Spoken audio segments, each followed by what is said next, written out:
of is having Victor Wembanyama on your team unfair to everybody else? Though Wemby 0-4 in his career at the Timberwolves in Minnesota. He was a wall defensively. That's a block. He had a handful of them, 5 total on the night. Wemby just disrupting everything.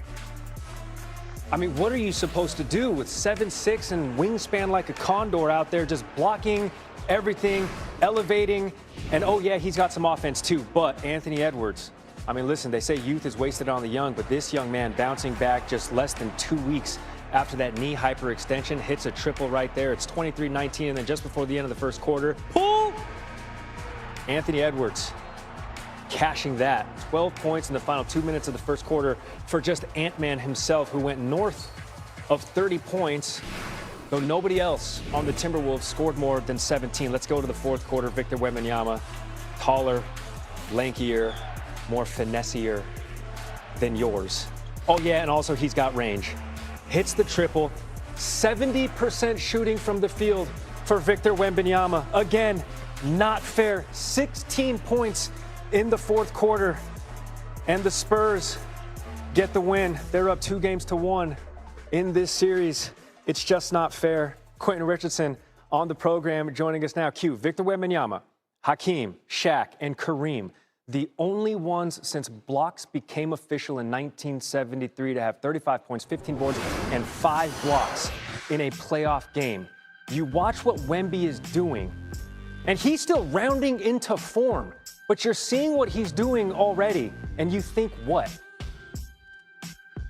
I think to answer your question, in another year or so, it will be unfair to have Wembanyama on your team. Like what he's becoming so quickly, like we saw him come in, this rail thin kid with so much potential, and we watched him in 1-2 years just take huge, not strides, but leaps every year and getting better with his offensive game, with his defensive game, with his mentality, filling out his body, getting stronger. It's literally nothing he can't do out there on the court. So it's just a matter of time before all things continue to line up and he gets to such a powerful strength that like he's literally running around there like Thanos and nobody can do anything about it. It's funny you mention that because he's still lanky and he's still just a kid. And after last night's win, he said, you know, the Spurs collectively, we haven't even tapped into half of our potential. That is scary. All right, let's go to the Eastern Conference side of things. The Knicks to the West, because Victor Wembanyama became the first player with 35 points, 15 rebounds on 70% shooting in a playoff game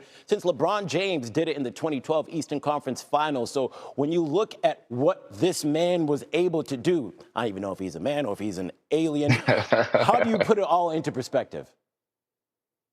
Now, I just look at it like Wemby is doing all of the things that you're supposed to do up to this point to check the boxes to become one of the great ones. He can, you know, he's in year 3. He can only do what's put in front of him. And his growth, the steps he's taking every year to get better and become more dominant. And he looks like he's, like you say, like he's on his way to the moon right now as far as his potential and everything that he's going to be.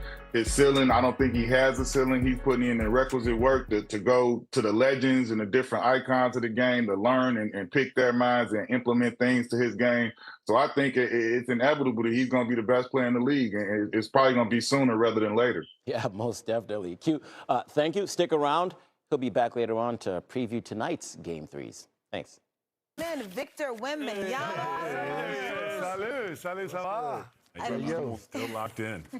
Still locked in. You know, another brilliant game from you. 39 points. You had 16 points in the fourth quarter.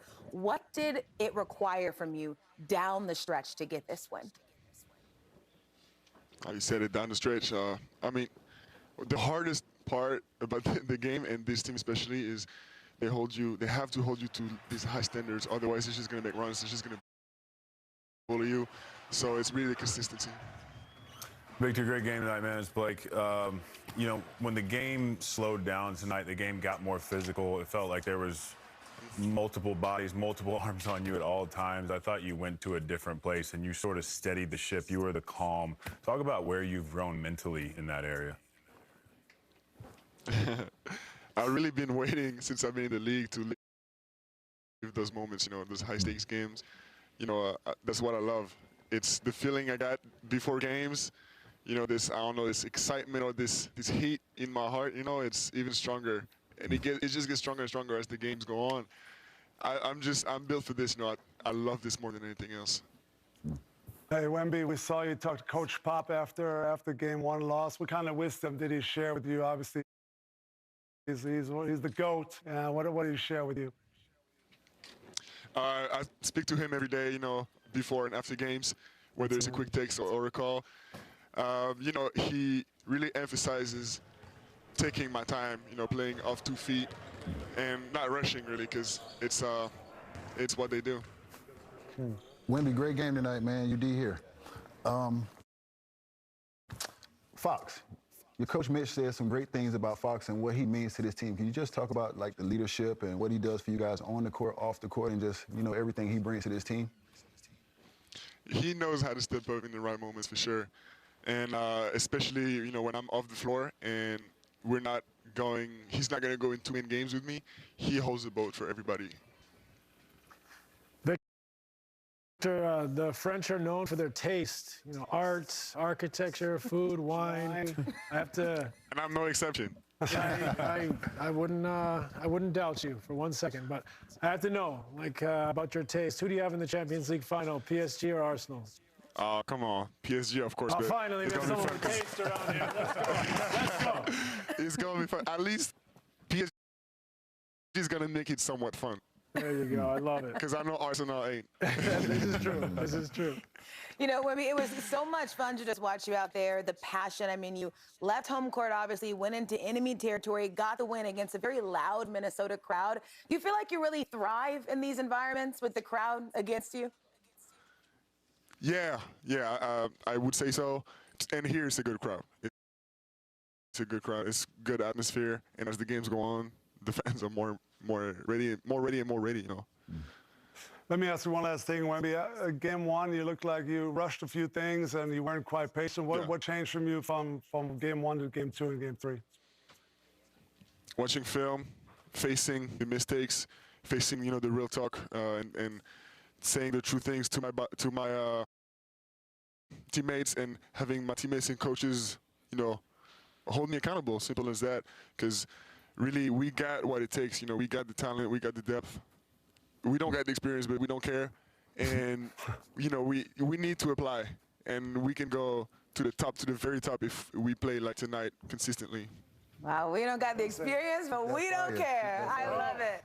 Great win, Wemby. Thank you so much for joining us. Thanks, Wemby. Keep that fire. All right, we just checked in with the Spurs, of course. Now let's check in with the Minnesota Timberwolves and Chris Finch, who's at the podium. 133-95. I'm looking at the pain points to 58-36 in favor of San Antonio. I don't know how much we can break down about this game, but I told you I thought this would be a beatdown because I thought they came out flat in the last game because they hadn't played in a while. And tonight, the only difference to me, their energy level. It was like night and day compared to game one. On the defensive end? On the defensive and the offensive end, because everybody made a big deal. One of my friends worked for the Timberwolves. His name is Patrick. I says, Patrick. Yeah. I said, Patrick. Good friend. I said, what's he do? He kisses Alex Rodriguez's ass, basically. It's a high-paying spot, right? He's a very well-paid spot too. He's a good friend of mine, though. But I said, I thought they could have a chance that game because they're coming in hot. San Antonio, been kind of chilling the last week or so, and they came in hot. And like I say, if you actually looked at the game, as bad as San Antonio played, they had a shot to buzzer to win it. And I said, Patrick, if that was a chance they were going to win a game in San Antonio, game one was the one. But I said, they're not going to win game two because now they're getting ready to roll. Now all the pressure switches to Minnesota. To hold the home court after stealing it. Yeah, you got to win, especially the first game. Yeah. But that's the crowd and pressure you want, to hold home court after you come down and steal one there. But I also, if we remember when the game started, both teams were shooting poorly. Mm-hmm. And, it was just a matter of the aggression from De'Aaron Fox and Castle, just was constant. And I thought even Johnson, who didn't shoot the ball particularly well, it was just a constant pressure, and they did not pass up open shots, and they made the extra pass. I thought at time Minnesota got tentative, and they got a little bit into one-on-one. And when they were struggling, they never got out of the struggle, where San Antonio started making shots because they stayed on put the pedal on the gas. Yeah, they wound up shooting 50% for the game. They are 36-1 this year when they shoot 50%. They're also 15-0 when they hold teams under 100, as they hold Minnesota to just 95 tonight. Shaq took the toe and in toe, Neo. I see what you did there, Tony. It was very, you know, Tony, very clever, very clever. So, yeah, there you go.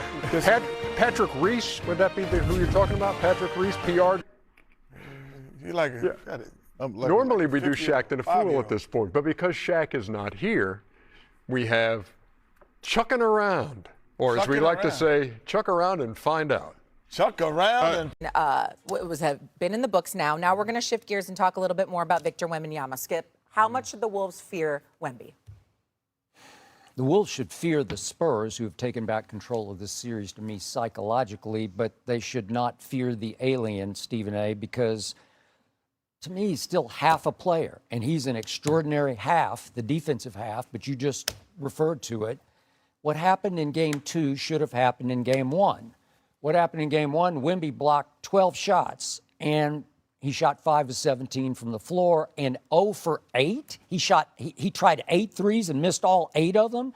He only got to the free throw line twice and shot 1 of 2 from the free throw line. So he wound up with more blocks than he did points. That's hard to do. I mean, 12 blocks is ridiculous. So to me, I still don't see him play to his height in the half court in their offense, where they play him off the elbow, they lob it to him with his back to the basket, and he dribbles backward out, and he creates off the dribble. What are you doing, man? And in Game 2, he took 7 and made 2 of them, but he was lucky that his teammates made 16 of 39 threes in Game 2 and carried him, because they inflicted, obviously, the worst loss on the Minnesota Timberwolves in their playoff history. So he still doesn't play to his height, commanding the basketball on the offensive end. I don't get it. I don't know. He still views himself. I think he looks in the mirror and sees a 2 guard. I don't understand it. And so the Wolves don't fear him in there. He could foul out Gobert in the first half if he really wanted to, if he just camped, posted up, and called for the basketball and turned and went. I just don't see him do that very often. I think you have to fear Wemby from the standpoint that his defensive prowess is unmatched. There's no doubt about it. He's leading in block shots, averaging 5 block shots a game throughout these playoffs. We know what he brings to the game defensively, and we know that he's what anchors San Antonio's top-notch defense. We understand that. 7'5", that causes problems. I think that what we have to pay attention to is what transpires come playoff time. The game slows up, Skip, as you well know, and it gets more physical. And if you're Minnesota, that's what you've been doing. Whether it's Gobert, whether it's Randall or whomever, they're throwing bodies at him and they're making him feel them. What does he do? He responds in kind in Game 2. They had like 7 Spurs scoring in double figures. You had Stephon Castle had fouled out in Game 1. All right, he was more assertive in Game 2. De'Aaron Fox, who shouldered the blame because of what happened in Game 1. He showed up in Game 2. So I'm not looking at what Wemby's lacking offensively when I knew there was a cadre of other players that felt the need to get loose because they knew they all needed to get their act together for Game 2. I'll see what happens going forward, but we can't knock Wemby when he's shown the ability to shoot threes. So what? He struggled in these first 2 games, shooting threes or whatever. We've seen him driving to the hole. We've seen him being aggressive. We've seen him be the anti-James Harden in terms of going after it and trying to make his presence felt. Wemby ain't out there just lollygagging. He's not out there, okay, it's my turn, let me get this shot off or whatever. He's looking to make things happen. He's been over-aggressive in some instances, but I'd rather that than him coming across as passive. So I'm not as worried about him as much as I would be worried about somebody like Harden in terms of their assertiveness and aggressiveness. If anything, I think that that's a reason why the Minnesota Timberwolves should be fearful, because they better win Game 3. You don't win Game 3. I agree with you when you said psychologically the Spurs have captured the edge in this series. You're Minnesota. We're saying that as Game 3 resumes tonight in Minnesota. You got to take the bull by the horn. You got to snatch game 3 and put the young San Antonio Spurs squad on their heels. Think about this. They're a young squad. That's what we've been saying about them. Even though De'Aaron Fox has postseason experience, even though Harrison Barnes is a champion, we still said, hey, they got their young squad. Imagine this. They fall in game 3 and game 4 shows up and it could put them on the brink of elimination if they don't win that game. You're a young San Antonio Spurs squad. We want to see how they react under those circumstances rather than them winning game 3 and putting Minnesota on its heels. Because as far as I'm concerned, if San Antonio wins game 3, they win the series. Guys, they won by 38. San Antonio won by 38. And they were up 5. They were up by 47. Exactly. But I covered the Western Conference last year. I saw Minnesota, and I'll never forget this. Listen, we've seen the Lakers lose by 40 in the finals to Boston and win the series. So it happens. Last year, I saw Minnesota blow the brakes off of OKC by 40 in a game. I think it was game 3 or 4. And it was game 3. And Shai Gilgeous-Alexander was walking off the court. They're doing NBA Countdown. And Shai Gilgeous-Alexander was walking off the court with a smile on his face, laughing at Minnesota, going like, all right, we'll see. See you next game. And sure enough, they showed up and won the next damn game. One game. That's all it is. It happens. Okay, it so happens. Are you okay with Wemby jacking up that many threes? He's cut him back a little bit this year from last year, but he's still capable of shooting 8 or 10 threes, and I don't understand it because Oklahoma City uses Chet Holmgren to shoot threes, but he's a better three-point shooter than Wemby is. And Chet will just go post up out at the three-point line. I mean, he'll just go spot up. And they'll whip it around the perimeter, and he'll just have a wide open 3. But Wemby tries to create threes because it's like he's almost he can't stand being down low. He doesn't like the look of it. He doesn't like the feel of it. But Skip, if you're 7'5" and everybody is under you, and they're nugging at the back of your knees. And he has a high release.